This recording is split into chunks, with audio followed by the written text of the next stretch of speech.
Okay, Billy, nasılsın? İyi, teşekkür ederim. Sen nasılsın? Teşekkür ederim, ben de çok iyiyim. Nasıl buldun kanı bu sene? Kan? Yavaş yavaş, çocuk gibi. Çocuk gibi yavaş yavaş. Türkçe konuşuyorsun. Biraz konuşuyorum. Unuttum. Unuttun. Ne dedim? Praktik. Praktik practice. lazım, praktik yoksa. Okay, Billy, I'm going to ask you a question. Could you please explain what's the story behind your Turkish language? Well, How did you learn to speak Turkish? 5 sene hapishaneye yattım.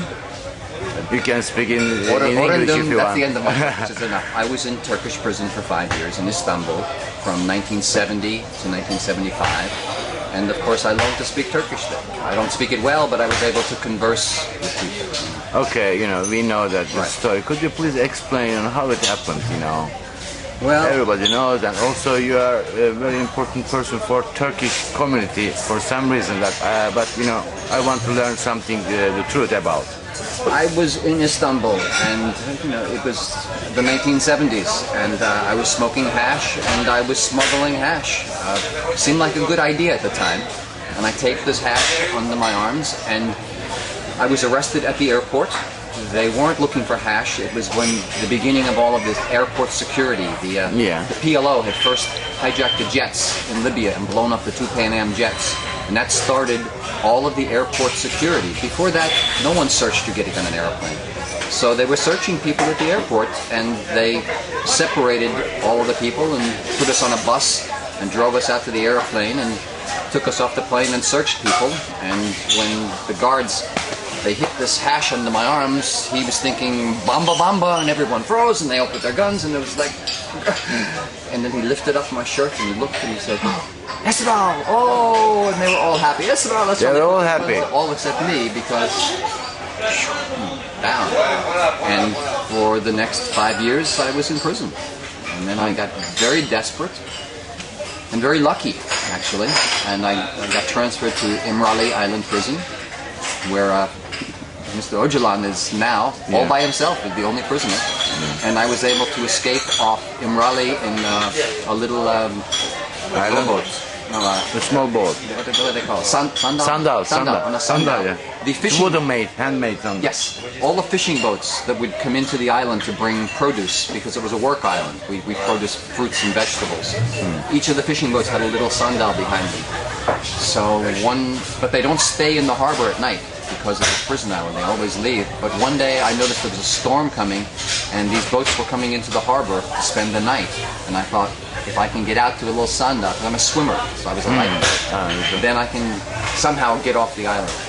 Actually, I was sitting up on the grave of Menderes. Menderes is buried on Imrali Island. I was sitting up on Menderes's grave, right there, looking down at the harbor. And I thought, I can get one of these boats.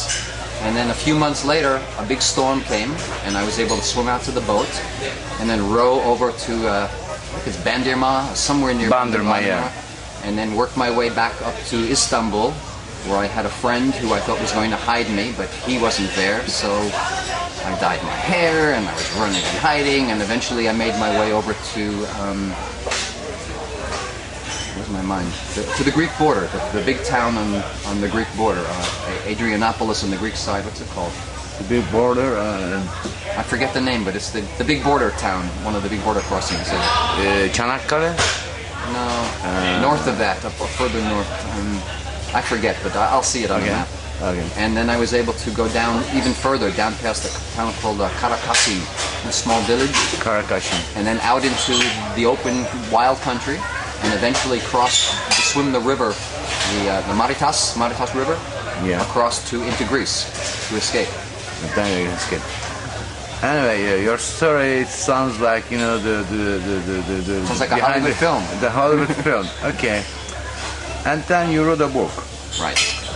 And the book that you wrote was the same in the Midnight Express, or Oliver Stone, did he change some part? It was different. The book Midnight Express was my story. It's some people in Turkey weren't happy with the book, but not so much, because it was what happened to me. That's it. Then the movie came. Oliver Stone wrote the script. I think he put a lot of his he was angry and he had Platoon he hadn't made yet, and all of his Vietnam stuff. A lot of that came into the movie, which was all right because as outsiders, people have their impression of what a prison is like. Whether it's Turkey or Iran or America or anywhere else, prison's bad. On the outside, everybody thinks what prison is. And I think that kind of influenced how they made their movie. Again, as I mentioned to you, my problem with the movie is that there are no good Turks in it. All the Turks in Midnight Express are bad. Yeah, I was just asking too because you mentioned to me a couple of days ago you had a couple of Turkish friends, good friends. I had good Turkish friends. And you were worried about you didn't see them in the movie, You don't see any good Turks in the movie. It's all very one-dimensional characters, like caricature of the Turks. Yeah. So the impression that everybody got from seeing Midnight Express is that all Turks are like this. And the reason why that movie, it hurt the country. Yeah, it hurt the country. Yeah. And I feel for that because, again, I liked the Turks. I had Turkish friends. I learned to speak the language. Buyurun, İram, nasılsın? I felt bad because everybody said, oh, all the Turks. I said, no, prison, yes, prison guard. But even the prison guards. In the prison, there was one guard who was a sadist. One guard he liked to hurt people. He liked to frighten people. Most of the guards were nice guys, doing a very hard job under very dangerous circumstances, making no money, trying to support their families, and getting paid very little, which is why they were so open to bakshish and bribes, because they were making no money. But not all the guards were brutal. In fact, most of them weren't. But that's the impression that everyone got, and I feel bad for that. I know Turkey did because it affected them, but also for me because it put the criticism of the movie. They said this movie isn't true. Well. No, actually it is. The prison system is very bad. I have problems with the legal system too. I don't think people should be arrested for marijuana. But that's the same in the United States or anywhere. That's my own personal issue. Yeah. But they all said, well, because all the Turks in this movie are one-dimensional, none of the movie is true. So I had to constantly be talking about that. I wish it hadn't happened. I wish they'd shown some good Turks and a balance to it. Maybe some of the lawyers being much more humane. It would have created a different overall impression of what Turkey was. And it would have been better for Turkey and better for me. For both of them.